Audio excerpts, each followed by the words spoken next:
Hey everyone, how you doing? It's me. I just got back from an amazing day here in Reykjavik. I'm actually going to be uploading another video of some of the tourism that I'm doing in the great country of Iceland with a new friend I have made called Sirum. And she is a fan of the channel and gave me a great tour of a bunch of stuff outside of Reykjavik. So I will definitely be showing everybody that video real soon. I actually wanted to come on and talk about Robert Mueller one more time. I'm really hoping that people that watch this channel understand that a lot of what we're witnessing now is the Mueller investigation. Tom, I believe his name was, yes, Tom Barrack. I was just checking the name. Tom Barrack, who was one of the people that headed the inaugural committee and appears, based on the information that we were able to get from Robert Mueller, he was taking money and it was pay to play. People were giving him millions of dollars for getting access to Trump, and the money was passed on to the inaugural committee, and then it would appear, based on what we can figure out, that the person signing checks and moving money to the Trump organization must have been Ivanka.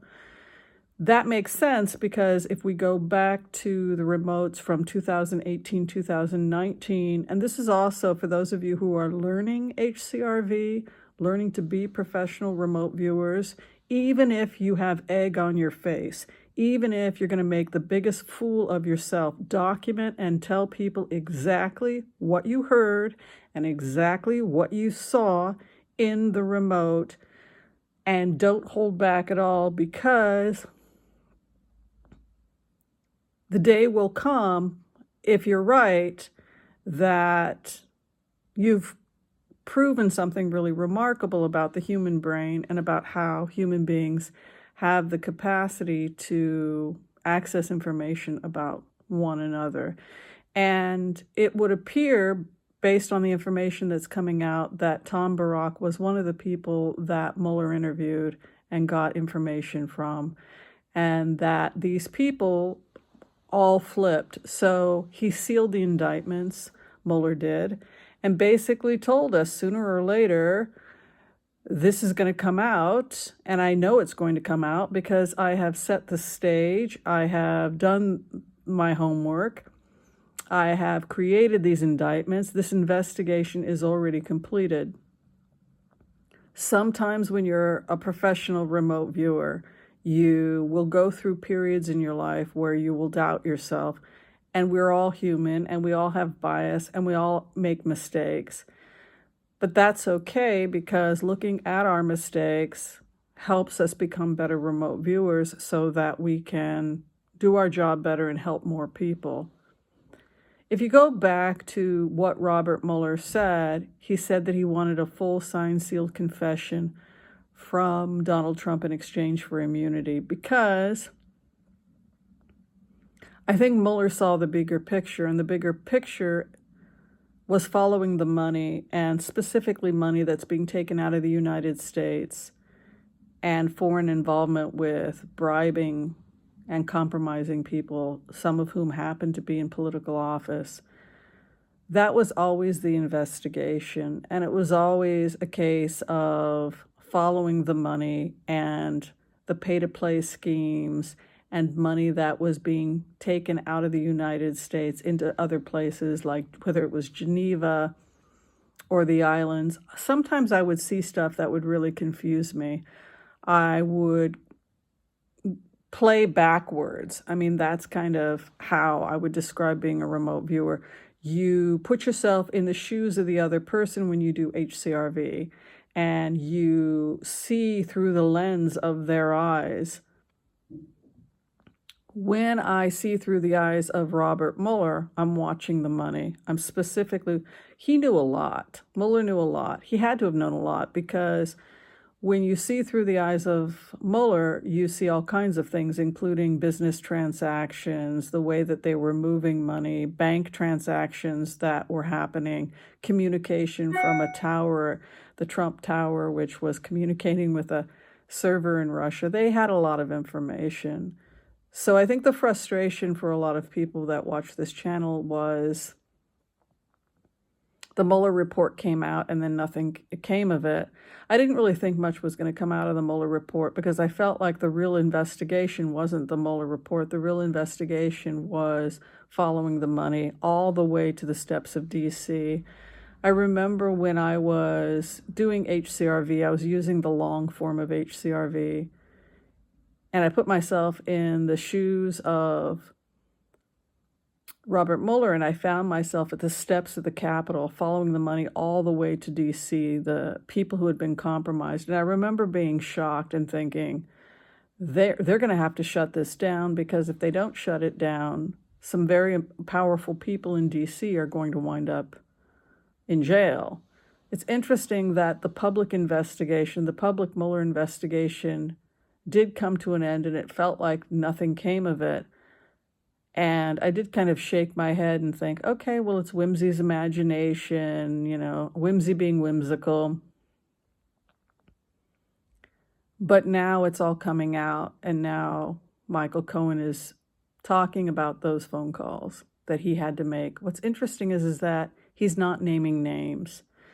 He can say, well, I believe that Kushner is cooperating. The truth of the matter is that if the remote views are correct, we know that Michael Cohen called Ivanka.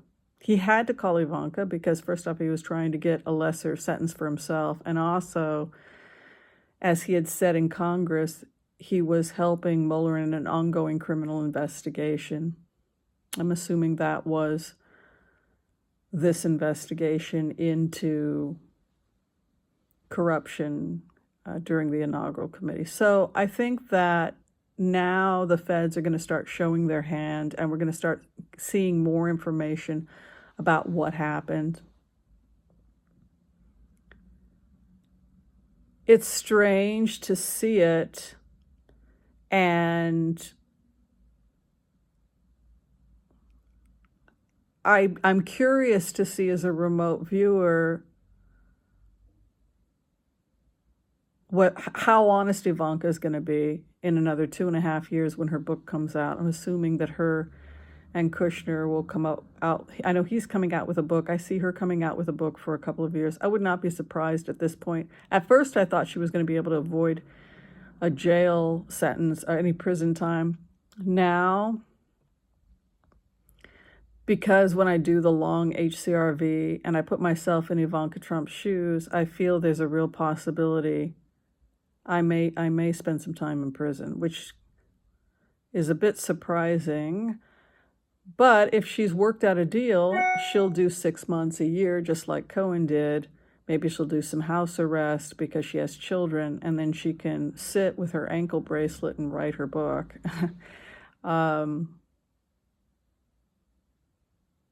She's already trying to clean up the mess. We can see that with the new stuff that's coming out. Anyway, I just wanted to come on and just share that about Robert Mueller, that this is the investigation. These are the indictments. This is the stuff from 2019 that we were documenting. And people had said, is Robert Mueller back? Yes, he is, in the sense that his investigation is now playing out, and everything that he said he was going to do in those remotes, we now see very clearly he is doing it with this recent arrest of Tom Barrack. So it's a very interesting time. I do feel that between now and September, most of this information is going to come out. I think that they're going to be ready for some grand juries and some serious indictments are going to come down between now and September. That's basically what I would go ahead and predict based on even as early as mid-August with this kind of information that's coming in. All right, I miss you all. As you can see, I'm still working, even here in beautiful Reykjavik, and I hope you're all enjoying the videos, and I will try and come online and do a live brunch Sunday. We'll do another fundraiser, I think, for charity, and it should be nice. Thanks, everybody, for watching. Please stay well, and I'll see you soon. Bye-bye.